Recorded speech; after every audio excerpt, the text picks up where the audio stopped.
Well, in effect, it says those two intrepid voyagers into the unknown returned from the unknown, a slightly dented aircraft. We are on Season 1, Episode 11 of The Twilight Zone. And this one's called And When the Sky Was Opened.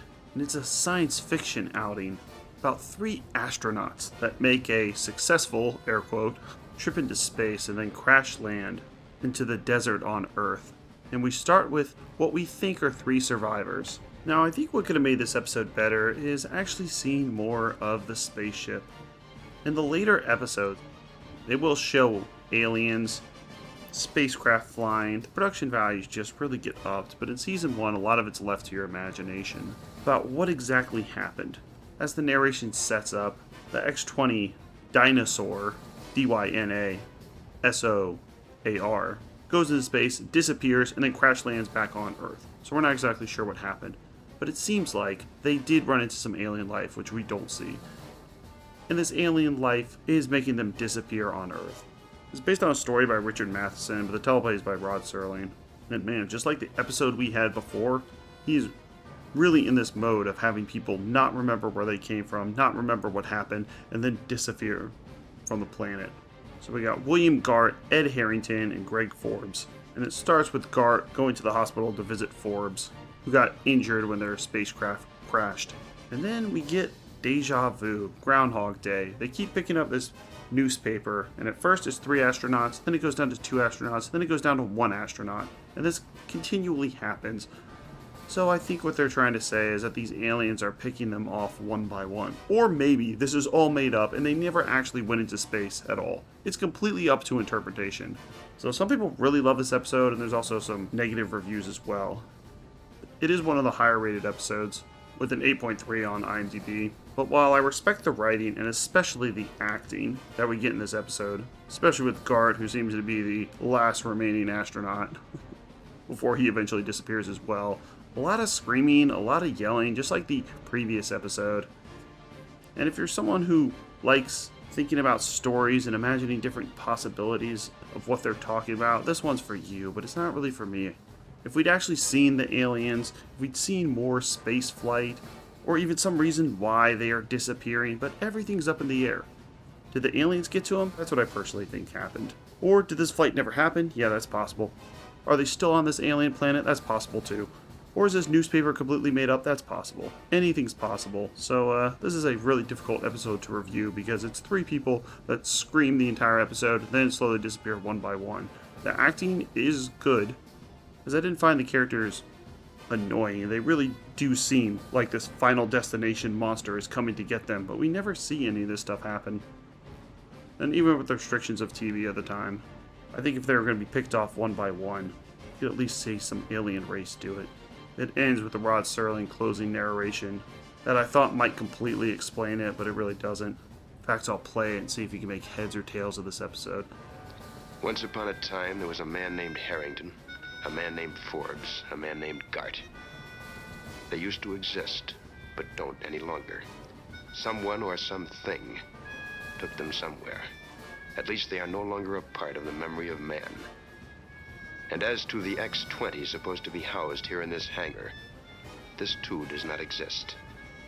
And if any of you have any questions concerning an aircraft and 3 men who flew her, speak softly of them, and only in the Twilight Zone. So, sorry, even though a lot of people like this one, I'm going to give it a 4. Best part is the acting, but it's just too confusing. It's one that makes you think, but really, your guess is as good as mine. There's no scenario that you could create that would be unplausible in this episode.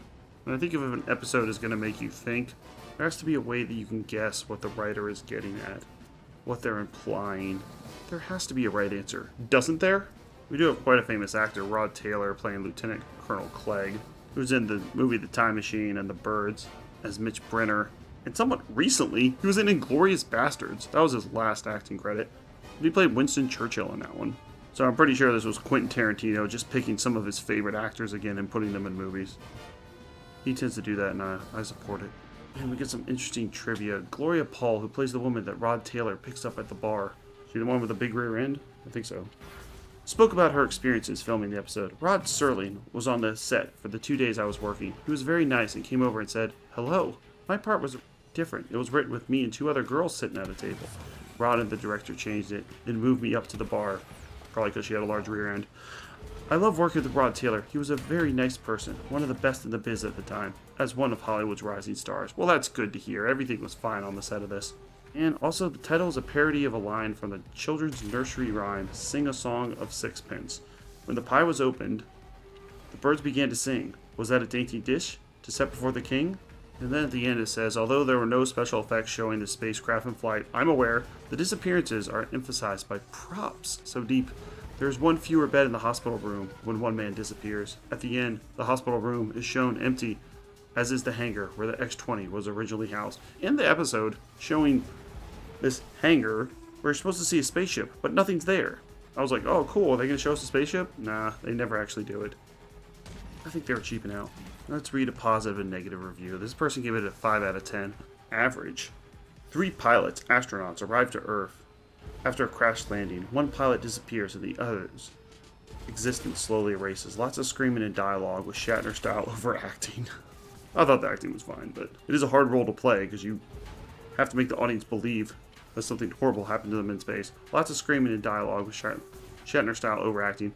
The end just has the astronauts disappearing. That it. Sad. No explanations or science theory of timelines, etc. Good concepts, but the story goes nowhere. Is that what you're supposed to say? Just another lame episode.